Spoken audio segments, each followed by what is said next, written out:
नमस्ते दोस्तों, आपका स्वागत है मेरे चैनल धार्मिक एवं पौराणिक कथाओं में। मैं आज फिर आपके लिए लेकर आई हूँ एक और पौराणिक कथा। आज की कथा है सूर्य देव की व्रत कथा। तो चलिए शुरू करते हैं आज की कथा।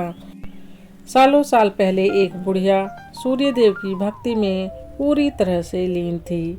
वो हर रविवार को सुबह स्नान कर घर के आंगन को गोबर से अच्छी तरह लीपती थी और उसके बाद सूर्य देव की पूजा करती थी। फिर सूर्य देव के व्रत रखकर शाम को उन्हें भोग लगाने के बाद भोजन करती थी। उस बुढ़िया की भक्ति भावना से देव काफ़ी प्रसन्न थे और भगवान की कृपा से उस बुढ़िया को किसी तरह की कोई परेशानी नहीं थी। उस बुढ़िया की खुशी और संपन्नता को देखकर उसकी पड़ोसन को जलन होने लगी। वह बुढ़िया की अपनी पड़ोसन के आंगन में बंधी गाय के गोबर से ही आंगन लीपा करती थी। पड़ोसन ने जलन के मारे उस गाय को आंगन की जगह घर के अंदर बांधना शुरू कर दिया।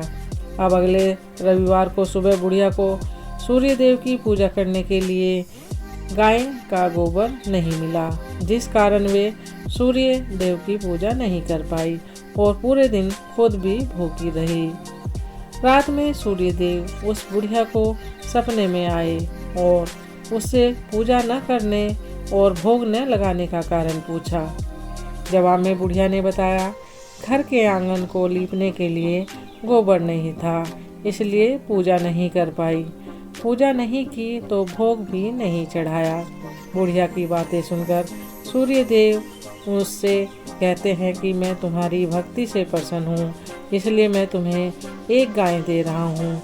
वो तुम्हारे घर को धन से भर देगी। यह कहते ही सूर्य देव उसके सपने से चले गए।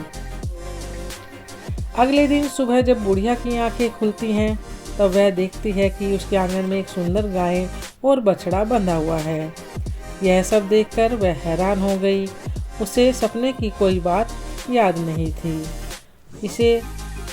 उसने सूर्य देव की कृपा समझा और गाय को चारा देने लगी। बुढ़िया के आंगन में सुंदर गाय और बछड़े को देखकर पड़ोसन की जलन और बढ़ गई।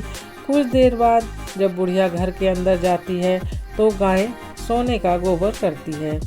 यह देख पड़ोसन चौंक जाती है और उस गोबर को उठाकर अपने घर ले आती है और अपने गाय के गोबर को उसके आंगन में रख देती है।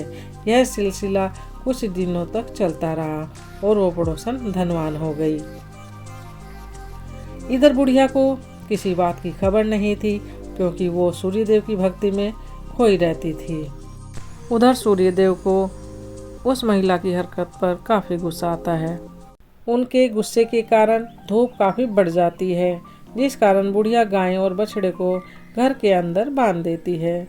उसी रात आंधी चलने लगती है, इसलिए वह गाय और बछड़े को आंगन में नहीं निकालती। रात भर गाय घर के अंदर बंधी रही। सुबह जैसे ही बुढ़िया की नींद खुलती है तो वह सोने का गोबर देखकर हैरान हो जाती है। उस दिन के बाद से रोजाना वो गाय को घर के अंदर ही बांधने लगी। गाय के सोने के गोबर से बुढ़िया धनवान हो गई, जिसे देखकर पड़ोसन को और जलन होने लगी। पड़ोसन के जलन के मारे सोने का गोबर देने वाली गाय के बारे में उस नगर के राजा को बता दिया। राजा को जैसे ही सोने का गोबर देने वाली गाय का पता चला तो उन्होंने तुरंत सैनिकों को भेजकर उसे महल लाने के लिए कहा। जब सैनिक बुढ़िया के घर पहुंचते हैं तब वह सूर्य देव को भोग लगाकर खुद भोजन करने के लिए निवाला उठाने ही वाली थी कि तभी सैनिक गाय और बछड़े की रस्सी खोलकर उन्हें अपने साथ ले जाते हैं। बुढ़िया उनसे गाय और बछड़े को न ले जाने की प्रार्थना करती है, लेकिन राजा के सैनिक बुढ़िया की एक बात नहीं सुनते। कुछ ही देर में सैनिक गाय को राजा के पास ले जाते हैं और गाय की सुंदरता को देखकर बहुत खुश होते हैं और उसे अपने ही पास रख लेते हैं। गाय और बछड़े के जाने के गम में बुढ़िया बिना खाए पिए पूरे दिन सूर्य देव से गाय और बछड़े को लौटाने की प्रार्थना करती है। इधर दूसरे दिन सुबह राजा सोने का गोबर देखकर हैरान हो जाता है। उधर बुढ़िया भूखी प्यासी सूर्य देव की प्रार्थना में लगी रहती है। बुढ़िया की तकलीफ देखकर सूर्य देव अगली रात राजा के सपने में आकर कहते हैं कि अगर तुमने इस गाय और बछड़े को नहीं लौटाया तो तुम्हारे राज्य पर संकट आ जाएगा, तुम्हारी धन संपत्ति सब नष्ट हो जाएगी। सूर्यदेव की बातें सुनकर राजा की नींद टूट जाती है। दूसरे ही दिन वो बुढ़िया को गाय और बछड़ा लौटा देते हैं, साथ ही उसे कुछ धन भी देते हैं और उसके पड़ोसन को सजा देते हैं।